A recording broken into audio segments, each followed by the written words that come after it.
فرزند زہرا یہ حالات برے ہیں۔ کاشانہ بصیرت ایک ایسا مکمل یوٹیوب چینل جس پر محروم بصارت کے لیے بالخصوص اور تمام افراد کے لیے بالعموم سینکڑوں کی تعداد میں اسلامی کتب دستیاب ہیں۔ لہذا گزارش ہے کہ آپ اپنی ذمہ داری نبھاتے ہوئے کاشانہ بصیرت کو سبسکرائب کرنے کے ساتھ ساتھ بیل آئیکن کو پریس کیجیے تاکہ آپ علم کے حصول کے ساتھ ساتھ مذہب اہل بیت کی اشاعت میں بھی اہم کردار ادا کرتے رہیں۔ کاشانہ بصیرت۔ فرزند زہرا یہ حالات برے ہیں۔ بسم اللہ الرحمن الرحیم۔ السلام علیکم۔ کاشانہ بصیرت کے یوٹیوب چینل سے نورین عباس آپ کے ہمراہ ہے۔ ہم مطالعہ کر رہے ہیں الکوثر فی تفسیر القرآن کی جلد ششم کا، جس کے مصنف ہیں جناب محسن علی نجفی۔ تو آئیے آغاز کرتے ہیں الکوثر فی تفسیر القرآن کے 30ویں حصے کا۔ اللہ الذی خلقکم ثم رزقکم ثم یمیتکم ثم یحییکم هل من شرکائکم من یفعل من ذلکم من شیء سبحانہ وتعالی عما یشرکون۔ اللہ ہی نے تمہیں پیدا کیا، پھر تمہیں رزق دیا، وہی تمہیں موت دیتا ہے، پھر وہی تمہیں زندہ کرے گا۔ کیا تمہارے شریکوں میں سے کوئی ہے جو ان میں سے کوئی کام کر سکے؟ پاک ہے اور بالاتر ہے وہ ذات اس شرک سے جو یہ کرتے ہیں۔ تفسیر آیات۔ نمبر 1، مشرکین اللہ کو خالق تسلیم کرتے ہیں، رازق تسلیم نہیں کرتے، اور اپنے معبودوں میں سے بعض کو رزق کا ذمہ دار سمجھتے ہیں۔ اس آیت میں خلق کے ساتھ رزق کا بھی ذکر اس لیے کیا کہ رزق بھی تخلیق کے مسلسل کا نام ہے، لہذا رازق خالق سے جدا نہیں ہو سکتا۔ نمبر 2، حل من شرکائکم، کیا تمہارے شریکوں میں کوئی معبود ایسا ہے جو خلق کرے اور موت و حیات اس کے ہاتھ میں ہو؟ جواب نفی میں ہوگا، تو معلوم ہوا جو معبود خلق زندہ کرنے اور مارنے پر قادر نہیں ہے، وہ رزق دینے پر بھی قادر نہ ہوگا، وہ معبود نہیں ہو سکتا۔ ظہر الفساد فی البر والبحر بما کسبت ایدی الناس لیذیقہم بعض الذی عملوا لعلہم یرجعون۔ لوگوں کے اپنے اعمال کے باعث خشکی اور سمندر میں فساد برپا ہو گیا تاکہ انہیں ان کے بعض اعمال کا ذائقہ چکھایا جائے، شاید یہ لوگ باز آ جائیں۔ تفسیر آیات۔ نمبر 1، ظہر الفساد، خشکی اور سمندر میں فساد پھیل گیا، یعنی پورے کرۂ ارض کو فساد نے اپنے لپیٹ میں لے لیا۔ جب خشک سالی آتی ہے تو اس صورت میں سمندری حیات میں بھی خلل پیدا ہو جاتا ہے، خشکی میں قحط آ جاتا ہے اور زمین آسمانی برکتوں سے محروم ہو جاتی ہے۔ نمبر 2، بما کسبت ایدی الناس، قابل توجہ بات یہ ہے کہ یہ صورتحال لوگوں کے عمل بد کے نتیجے میں پیش آئے گی۔ ہمیں ایسا معلوم ہوتا ہے کہ یہ آیت آج کے انسانوں کے بارے میں گفتگو کر رہی ہے جن کی بدعمالیوں کی وجہ سے اوزون میں سوراخ ہونے سے کرۂ ارض پر ماحولیاتی تبدیلیاں رونما ہو رہی ہیں اور پورا کرۂ ارض ایک ناقابل تلافی فساد کی لپیٹ میں آ گیا ہے۔ نمبر 3، لیذیقہم بعض الذی عملوا، تاکہ لوگوں کو اپنی بدعمالیوں کی سزا مل جائے اور ان کے ضمیر اور وجدان کو بیدار کیا جائے۔ نمبر 4، لعلہم یرجعون، تاکہ وہ اس جرم سے باز آ جائیں جس سے فساد پھیلتا ہے۔ کہا جاتا ہے آیت کا اشارہ اس قحط کی طرف ہے جس سے مشرکین رسول اللہ صلی اللہ علیہ وسلم کی دعا کی وجہ سے دوچار ہو گئے تھے۔ یہ خیال بھی ظاہر کیا جاتا ہے کہ ممکن ہے اشارہ ایران و روم کی درمیان جنگ کی طرف ہو۔ اس وقت جنگوں میں سمندری بیڑا بھی استعمال میں لایا جاتا تھا۔ چھٹے امام جعفر صادق علیہ السلام سے روایت ہے ترجمہ: خشکی اور سمندر میں جانداروں کی زندگی بارش سے وابستہ ہے۔ اگر بارش نہ ہو تو خشکی اور سمندر میں فساد پھیلتا ہے۔ جب انسانوں کے گناہ زیادہ ہو جاتے ہیں، بارش بند ہو جاتی ہے۔ قل سیروا فی الارض فانظروا کیف کان عاقبۃ الذین من قبل کان اکثرهم مشرکین۔ کہہ دیجئے زمین میں چل پھر کر دیکھ لو گزرے ہوئے لوگوں کا کیا انجام ہوا، ان میں سے اکثر مشرک تھے۔ تفسیر آیات: سیر فی الارض کے ذریعے تاریخ اقوام کا بصری و مشاہداتی مطالعہ درس آموز ہوتا ہے۔ گزشتہ تباہ شدہ اقوام کی اکثریت کا تعلق مشرک اقوام سے تھا۔ فَأَقِمْ وَجْهَكَ لِلدِّينِ الْقَيِّمِ مِنْ قَبْلِ أَنْ يَأْتِيَ يَوْمٌ لَا مَرَدَّ لَهُ مِنَ اللَّهِ يَوْمَئِذٍ يَصَّدَّعُونَ۔ لہٰذا آپ اپنا رخ محکم دین کی طرف مرکوز رکھیں قبل اس کے کہ وہ دن آ جائے جس کے اللہ کی طرف سے ٹلنے کی کوئی صورت نہیں ہے۔ اس دن لوگ پھوٹ کا شکار ہوں گے۔ تفسیر آیات: نمبر 1، فَأَقِمْ وَجْهَكَ لِلدِّينِ الْقَيِّمِ۔ جب مسئلہ نہایت اہمیت کا حامل ہوتا ہے تو رسول اللہ صلی اللہ علیہ وآلہ وسلم کو خطاب کر کے حکم فرماتا ہے تاکہ دوسرے لوگ یہ سمجھیں کہ جب اپنے حبیب سے اس لہجے میں بات ہو رہی ہے تو اس حکم سے انحراف نہایت سنگین ہوگا۔ حکم یہ فرمایا، اپنی پوری توجہ اس محکم اور مضبوط دین پر مرکوز رکھیں جو شکست ناپذیر ہے، جس میں کسی قسم کا خلل نہیں ہے۔ اس میں اس دین کی الی الابد کامیابی کی نوید ہے۔ نمبر 2، من قبل ان یاتی۔ اگر اس دین پر توجہ مرکوز کرنے میں کوتاہی ہوئی اور انحراف آ گیا تو قیامت کے دن اس انحراف کے خوفناک نتائج کو ٹالنے والا کوئی نہ ہوگا۔ نمبر 3، یومئذ یصدعون۔ اس دن لوگ پھوٹ کا شکار ہوں گے، کچھ جنت اور کچھ جہنم میں جائیں گے، یا پھوٹ کا اشارہ ایک دوسرے سے فرار ہونے کی طرف بھی ہو سکتا ہے۔ یوم یفر المرء من اخیہ و امیہ و ابیہ۔ تو جس دن آدمی اپنے بھائی سے دور بھاگے گا، نیز اپنی ماں اور اپنے باپ سے۔ من کفر فعلیہ کفرہ ومن عمل صالحا فلانفسہم یمہدون۔ جس نے کفر کیا اس کے کفر کا ضرر اسی کے لیے ہے، اور جنہوں نے نیک عمل کیا وہ اپنے لیے ہی راہ سدھارتے ہیں۔ تفسیر آیات: اس آیت میں قابل توجہ نکتہ یہ ہے کہ یہاں کفر و ایمان کا مقابلہ نہیں ہے بلکہ کفر اور عمل صالح کا مقابلہ ہے۔ اس سے یہ بات نہایت واضح ہو جاتی ہے کہ ایمان عمل صالح سے عبارت ہے۔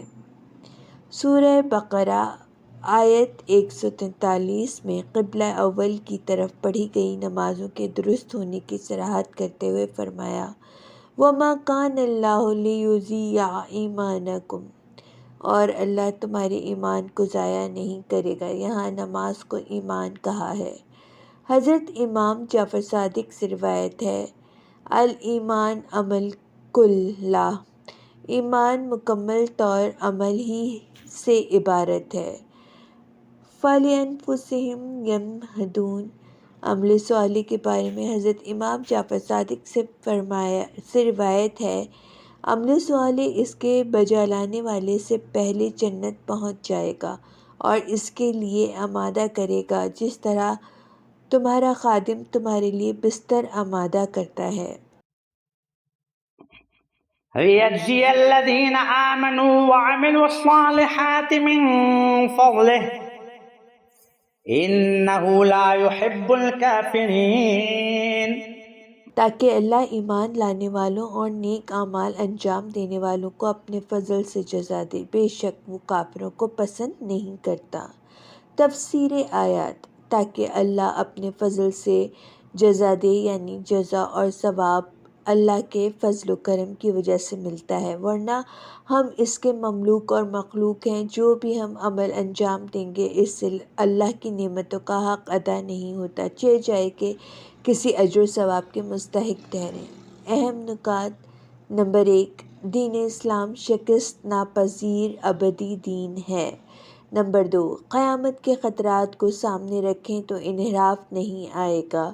نمبر 3، ایمان پر عمل صالح کے علاوہ کوئی اور ثبوت نہیں ہے۔ نمبر 4، اجر و ثواب اللہ کے فضل سے ملتا ہے، صرف ہمارے اعمال سے نہیں۔ ومن آياته أن يرسل الرياح مبشرات وليذيقكم من رحمته ولتجري الفلك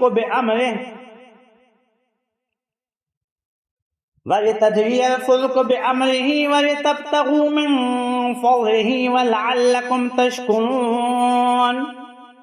اور اس کی نشانیوں میں سے ہے کہ وہ ہواؤں کو بشارت دہندہ بنا کر بھیجتا ہے تاکہ تمہیں اپنی رحمت کا ذائقہ چکھائے، اور کشتیاں اس کے حکم سے چلیں، اور تم اس کا فضل تلاش کرو اور شاید تم شکر کرو۔ تفسیر آیات: نمبر 1، وَمِنْ آیَاتِهِ، اللہ تعالیٰ کے مدبر کائنات اور معبود برحق ہونے کے دلائل میں سے ایک دلیل ہوائیں ہیں۔ ان ہواؤں سے تمہاری حیات کی تدبیر سے متعلق درج ذیل امور انجام پاتے ہیں۔ الف، مبشرات، یہ ہوائیں بشارت دہندہ ہوتی ہیں، بادلوں کی تشکیل کرتی ہیں، یعنی بادلوں کو گھنا کرتی ہیں، پھر انہیں خشکی کی طرف چلا دیتی ہیں، پھر بارش آ جاتی ہے۔ بے، وَلِيُذِيقَكُم مِّن رَحْمَتِهِ، تعفن کو دور کر دیتی ہیں، درختوں کو باردار کرتی ہیں، فضا کو معطر کر دیتی ہیں۔ ہواؤں کی وجہ سے ہونے والی بارش سے زندگی کے لیے سامان فراہم ہوتا ہے۔ جیم، ہواؤں کی وجہ سے سمندر میں کشتیاں چلتی ہیں، ان کشتیوں کے ذریعے ہونے والی تجارت سے تم اپنے لیے معاش فراہم کرتے ہو۔ لعلکم تشکرون، ان نعمتوں کا شکر یہ ہے کہ تم اللہ ہی کو مدبر اور معبود قبول کرو۔ وَلَقَدْ أَرْسَلْنَا مِن قَبْلِكَ رُسُلًا إِلَىٰ قَوْمِهِمْ فَجَاءُوهُم بِالْبَيِّنَاتِ فَانتَقَمْنَا مِنَ الَّذِينَ أَجْرَمُوا وَكَانَ حَقًّا عَلَيْنَا نَصْرُ الْمُؤْمِنِينَ۔ اور بتحقیق ہم نے آپ سے پہلے بھی پیغمبروں کو ان کی اپنی اپنی قوم کی طرف بھیجا ہے، سودا ان کے پاس واضح دلائل لے کر آئے، پھر جنہوں نے جرم کیا ان سے ہم نے بدلہ لیا، اور مومنین کی مدد کرنا ہمارے ذمے ہے۔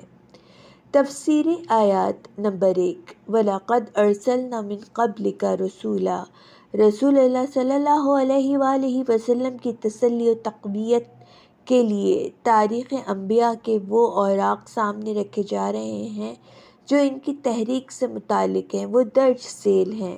الف، ہم نے آپ کو آپ کی قوم کی طرف بھیجا ہے، تو یہ پہلا واقعہ نہیں ہے بلکہ آپ سلسلہ انبیاء علیہ السلام کے رسول ہیں۔ بے، فَجَاءُوهُم بِالْبَيِّنَاتِ، سابقہ انبیاء بھی آپ صلی اللہ علیہ وسلم کی طرح اپنی رسالت کے ثبوت کے لیے واضح شواہد لے کر آئے تھے، مگر لوگوں نے ان شواہد کو مسترد کر دیا، بالکل اسی طرح جیسے آپ نے جو شواہد پیش کیے ہیں انہیں ان لوگوں نے مسترد کر دیا۔ جیم،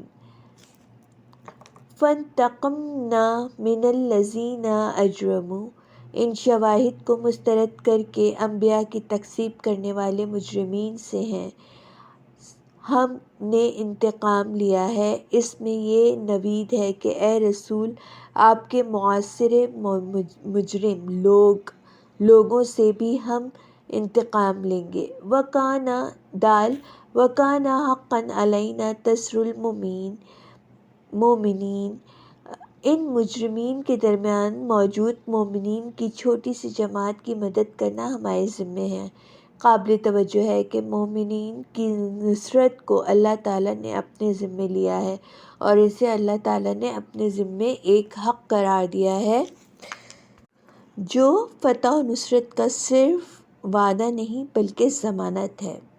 الله الذي يرسل الرياح فتثير سحابا فيبسطه في السماء كيف يشاء ويجعله كسفا فترى الودق يخرج من خلاله فإذا أصاب به من يشاء من عباده إذا هم يستبشرون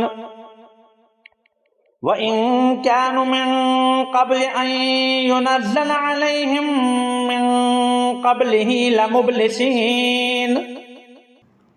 اللہ ہی ہواؤں کو چلاتا ہے تو وہ بادل کو ابھارتی ہیں، پھر اسے جیسے اللہ چاہتا ہے آسمان پر پھیلاتا ہے، پھر اسے ٹکڑوں کا انبوہ بنا دیتا ہے، پھر آپ دیکھتے ہیں کہ اس کے بیچ میں سے بارش نکلنے لگتی ہے، پھر اس بارش کو اپنے بندوں میں سے جس پر وہ چاہتا ہے برسا دیتا ہے تو وہ خوش ہو جاتے ہیں، جبکہ اس بارش کے ان پر برسنے سے پہلے وہ نا امید ہو رہے تھے۔ تشریح کلمات الودق بریکٹ میں 3 لفظ موجود ہیں، واو دال قاف بریکٹ بند۔ بعض نے کہا ہے بارش میں جو غبار سا نظر آتا ہے اسے ودق کہا جاتا ہے اور کبھی اس سے مراد بارش بھی ہوتی ہے۔ تفسیر آیات نمبر 1 اللہ الذی یرسل الریاح، اللہ تعالیٰ اس حیات کی تدبیری امور کس حکیمانہ انداز میں انجام دیتا ہے۔ سب سے پہلے ہواؤں کو روانہ فرماتا ہے۔ یہ ہوائیں سمندر سے اٹھنے والے بخارات کی تشکیل کے لیے درج ذیل امور انجام دیتی ہیں۔ فَتُثِيرُ سَحَابًا، یہ ہوائیں بادلوں کو ابھارتی یعنی بادلوں کی تشکیل کرتی ہیں۔ فَيَبْسُطُهُ فِي السَّمَاءِ، پھر اللہ ان بادلوں کو آسمان میں پھیلا دیتا ہے تاکہ کرۂ ارض کا ایک وسیع حصہ سیراب ہو جائے۔ جن علاقوں کو سیراب کرنا اللہ کی مشیت میں ہے ان تک یہ بادل پہنچ جائیں۔ وَيَجْعَلُهُ كِسَافًا، پھر اسے تہہ در تہہ کر کے انبوہ بنا دیتا ہے، چونکہ پتلا بادل بارش نہیں دے سکتا۔ دال فَتَرَى الْوَدْقَ يَخْرُجُ مِنْ خِلَالِهِ، الودق بارش کو کہتے ہیں۔ بادلوں کا انبوہ بننے پر اس کے درمیان سے بارش کے قطرے نکلتے ہیں۔ فَإِذَا أَصَابَ بِهِ مَن يَشَاءُ مِنْ عِبَادِهِ، جب بارش کے قطروں سے لوگ سیراب ہوتے ہیں تو خوش ہوتے ہیں، چونکہ اس بارش کے پانی میں زمین کی شادابی اور زندگی ہے۔ نمبر 6 وَإِن كَانُوا مِن قَبْلِ أَن يُنَزَّلَ عَلَيْهِم مِّن قَبْلِهِ لَمُبْلِسِينَ،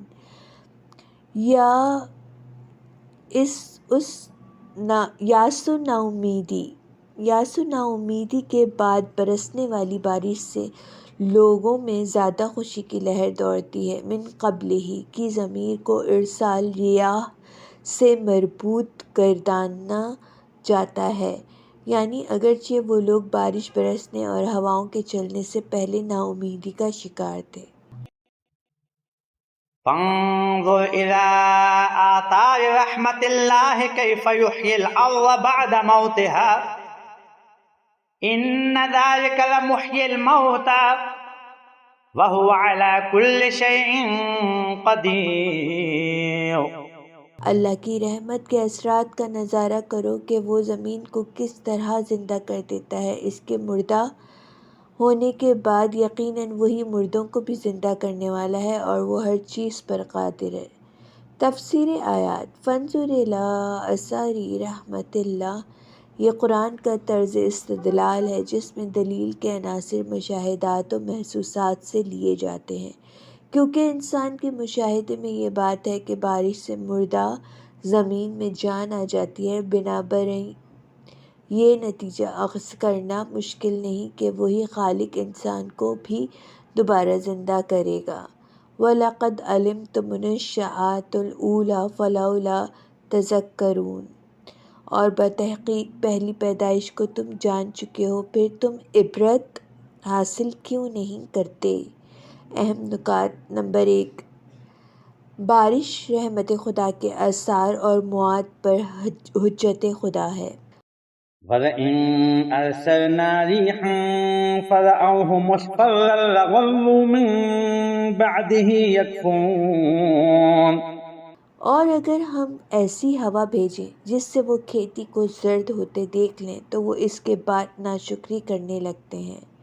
تفسیر آیات: نمبر 1، اگر ان سے یہ نعمت چھن جاتی ہے تو گزشتہ تمام نعمتوں کو بھول جاتے ہیں اور ناشکری کرنے لگتے ہیں۔ یہ لوگ مختلف حالات کا مقابلہ کرنے کی سکت نہیں رکھتے اور ایک کمزور تنکے کی طرح ہوا کے جھونکوں کے ساتھ ادھر ادھر ہو جاتے ہیں، جبکہ مومن چٹان کی طرح مضبوط اور نہایت نامساعد حالات میں بھی اللہ کے شاکر رہتا ہے۔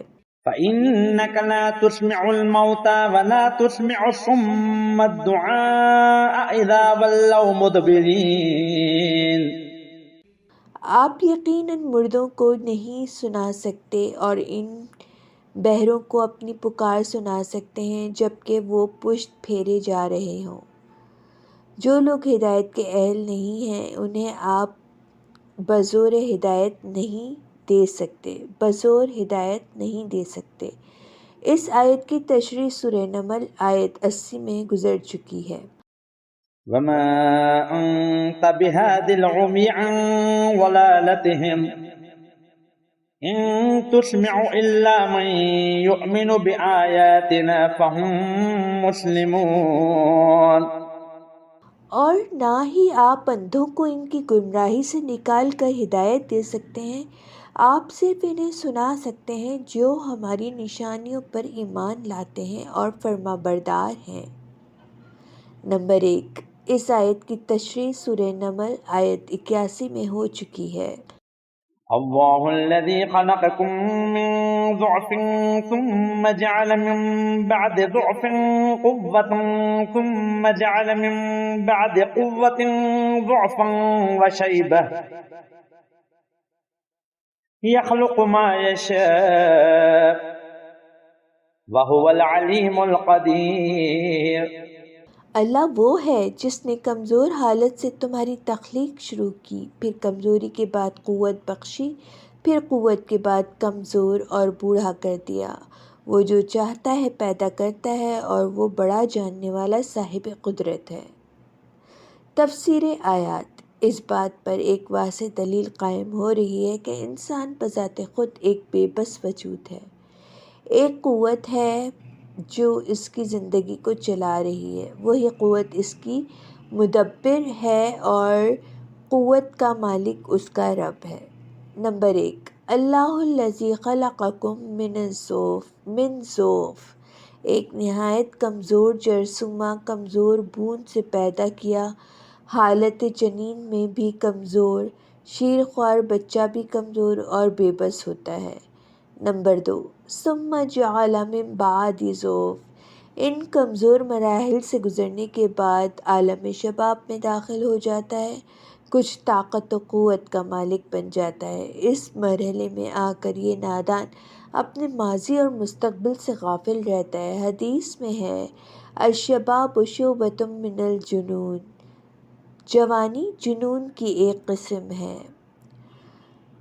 دوسری حدیث میں ہے السکر اربعۃ، سکر شباب، سکر المال و سکر النوم و سکر الملک، نشے کی 4 حالتیں ہیں: جوانی کا نشہ، مال کا نشہ، نیند کا نشہ اور کرسی کا نشہ۔ نمبر 3، ثم جعل من بعد قوت ضعفا و شیبۃ، عالم شباب کی طاقت کا مزہ چکھانے کے بعد آہستہ آہستہ یہ طاقت و قوت اس سے سلب کی جاتی ہے۔ وَمِنْكُمْ مَنْ يُرَدُّ إِلَىٰ أَرْذِلِ الْعُمُرِ لَكِي لَا يَعْلَمَ بَعْدَ عِلْمٍ شَيْئًا، اور تم میں سے کوئی نکمی ترین عمر کو پہنچا دیا جاتا ہے تاکہ وہ جاننے کے بعد کچھ نہ جانے۔ نمبر 4، یخلق ما یشاء، اللہ کبھی کمزور خلق فرماتا ہے، کبھی طاقت و قوت عنایت فرماتا ہے۔ وہ خلق کے تمام اسرار و رموز کو بہتر جانتا ہے۔ وَهُوَ العلیم، وہ قدرت رکھتا ہے اپنی مشیت و حکمت کے مطابق جو چاہے خلق کرے۔ القدیر۔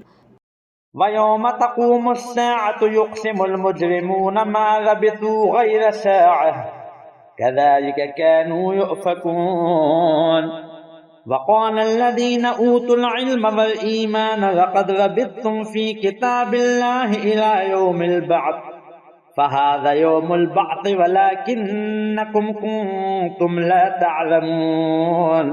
اور جس روز قیامت برپا ہوگی مجرمین قسم کھائیں گے کہ وہ دنیا میں گھڑی بھر سے زیادہ نہیں رہے، وہ اسی طرح الٹے چلتے رہتے تھے۔ اور جنہیں علم اور ایمان دیا گیا تھا وہ کہیں گے نوشتہ خدا کے مطابق یقیناً تمام قیامت تک رہے ہو اور یہی قیامت کا دن ہے، لیکن تم جانتے نہیں تھے۔ تفسیر آیات نمبر 1۔ وَيَوْمَ تَقُومُ السَّاعَةُ، جب قیامت برپا ہوگی تو انہیں ایسا لگے گا کہ مرنے کے فوراً بعد قیامت برپا ہو گئی ہے۔ وہ قسم کھا کر کہیں گے کہ ہم مرنے کے بعد صرف گھڑی بھر قبر میں رہے ہیں۔ نمبر 2۔ كَذَلِكَ كَانُوا يُؤْفَكُونَ، یہ لوگ دنیا میں بھی ایسی ہی خلاف واقع اور خلاف حق باتیں کرتے رہے ہیں۔ نمبر 3۔ وَقَالَ الَّذِينَ أُوتُوا الْعِلْمَ وَالْإِيمَانَ، جبکہ علم و ایمان سے سرشار لوگ اس مدت کے بارے میں صحیح موقف بیان کریں گے۔ یہاں العلم سے مراد برزخ میں توقف کی مدت کا علم ہو سکتا ہے۔ الایمان سے مراد ایمان بآخرت ہی ہو سکتا ہے، یعنی عالم برزخ کے بارے میں علم اور آخرت پر ایمان رکھنے والے یہ موقف بیان کریں گے۔ نمبر 4۔ لَقَدْ لَبِثْتُمْ مِنْ كِتَابِ اللَّهِ إِلَى يَوْمِ الْبَعْثِ، تم نوشتہ خدا میں قیامت تک رہے ہو۔ کتاب اللہ سے مراد اللہ کا وہ فیصلہ ہے جو لوح محفوظ میں درج ہے یا اس کتاب میں درج ہے جہاں سے اہل علم ایمان کو خبر دی گئی ہے۔ اہل علم و ایمان دنیاوی زندگی کے مراحل سے آگاہ ہوتے ہیں کہ یہ ایک سفر ہے اور منزل ان کے سامنے ہوتی ہے، اس طرح وہ مرنے کے بعد کے مراحل سے بھی آگاہ ہوتے ہیں، جبکہ جو لوگ علم و ایمان سے محروم ہیں وہ اس زندگی کے مراحل و منازل سے بے خبر ہوتے ہیں۔ قیامت برپا ہوتے ہی قیامت سے پہلے جو وقت گزرا ہے وہ اسے ایک گھڑی سے زیادہ معلوم نہیں ہوگا۔ ان آیات سے یہ اندیا ملتا ہے کہ کچھ لوگ ایسے ہیں جنہیں حیات برزخی حاصل نہ تھی، وہ خیال کریں گے کہ مرنے کے بعد فوراً اٹھائے گئے ہیں، جیسا کہ سورہ یاسین میں فرمایا کہ یہ لوگ کہیں گے قَالُوا يَا وَيْلَنَا مَنْ بَعَثَنَا مِنْ مَرْقَدِنَا، ہماری خوابگاہوں سے ہمیں کس نے اٹھایا۔ جبکہ اہل علم و ایمان کو حیات برزخی حالت حاصل تھی، انہیں اس مدت کا اندازہ ہے، وہ ان کی موت اور قیامت کے درمیان گزری ہے، اسی لیے یہ اہل ایمان دوسروں سے کہیں گے وَلَكِنَّكُمْ كُنْتُمْ لَا تَعْلَمُونَ، لیکن تم جانتے نہیں تھے۔ یہاں ایک سوال پیدا ہوتا ہے کہ اگر مجرموں کو موت اور قیامت کے درمیان فاصلہ صرف ایک گھڑی لگا ہے تو کیا انہیں قبر میں عذاب نہیں ہوتا تھا؟ جواب یہ ہے کہ ان مجرمین کے بارے میں جنہیں قبر کے سوال و عذاب کے بعد حیات برزخی نہیں ملے گی، البتہ بہت بڑے مجرموں کو حیات برزخی ملے گی اور تا قیام قیامت اور وہ عذاب میں ہوں گے۔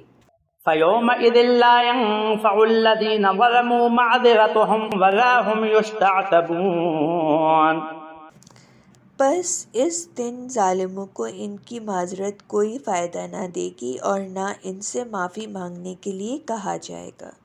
تفسیر آیات قیامت کا دن حساب اور سزا کا دن ہے، توبہ و عمل کا دن گزر گیا۔ قیامت کے دن اللہ کو راضی کرنے کے لیے نہیں کہا جائے گا چونکہ جواب دہی کے موقع پر حساب دینا ہوتا ہے، راضی کرنے کا وقت گزر چکا ہوتا ہے۔ وَلَا يُؤْذَنُ لَهُمْ فَيَعْتَذِرُونَ، اور انہیں اجازت نہیں دی جائے گی کہ وہ عذر پیش کریں، اگرچہ انہیں معذرت کرنے تک کی اجازت نہیں دی جائے گی، چونکہ معذرت کا کوئی نتیجہ نہیں ہے کہ اجازت دی جائے۔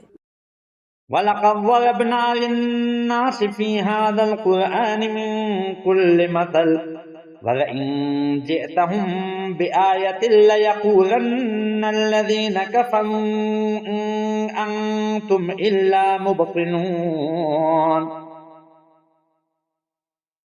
كَذَلِكَ يَطْبَعُ اللَّهُ عَلَى قُلُوبِ الَّذِينَ لَا يَعْلَمُونَ۔